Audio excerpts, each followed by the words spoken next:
Your Majesty, Melania and I are profoundly honored to be your guests for this historic state visit. Thank you for your warm welcome, for this beautiful weather, your gracious hospitality, and Your Majesty's nearly 7 decades of treasured friendship with the United States of America.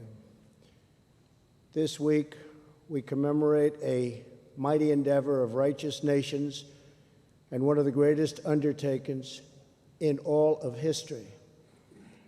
75 years ago, more than 150,000 Allied troops were preparing on this island to parachute into France, storm the beaches of Normandy, and win back our civilization. As Her Majesty remembers, the British people had hoped and prayed and fought for this day for nearly 5 years. When Britain stood alone during the Blitz of 1940 and 1941, the Nazi war machine dropped thousands of bombs on this country and right on this magnificent city. Buckingham Palace alone was bombed on 16 separate occasions. In that dark hour, the people of this nation showed the world what it means to be British. They cleared wreckage from the streets, displayed the Union Jack from their shattered homes, and kept fighting on to victory. They only wanted victory. The courage of the United Kingdom's sons and daughters ensured that your destiny would always remain in your own hands. Through it all, the royal family was the resolute face of the Commonwealth's unwavering solidarity.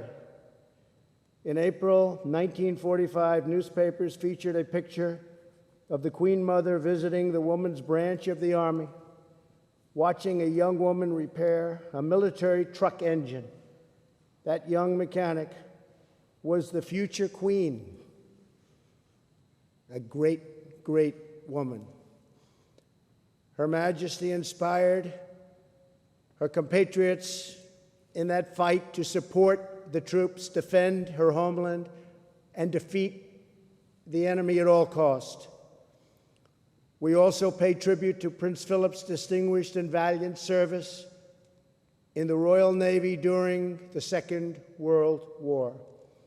On D-Day, the Queen's beloved father, King George VI, delivered a stirring national address.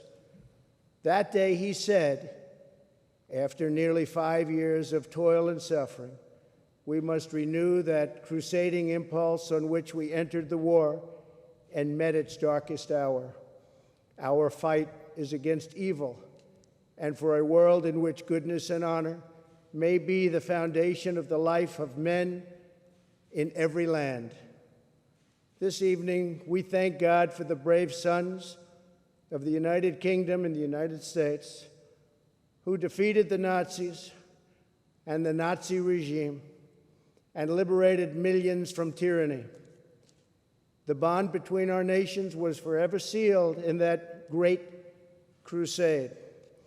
As we honor our shared victory and heritage, we affirm the common values that will unite us long into the future: freedom, sovereignty, self-determination, the rule of law, and reverence for the rights given to us by Almighty God. From the Second World War to today, Her Majesty has stood as a constant symbol of these priceless traditions. She has embodied the spirit of dignity, duty, and patriotism that beats proudly in every British heart. On behalf of all Americans, I offer a toast to the eternal friendship of our people, the vitality of our nations, and to the long-cherished and truly remarkable reign of Her Majesty, the Queen. Thank you.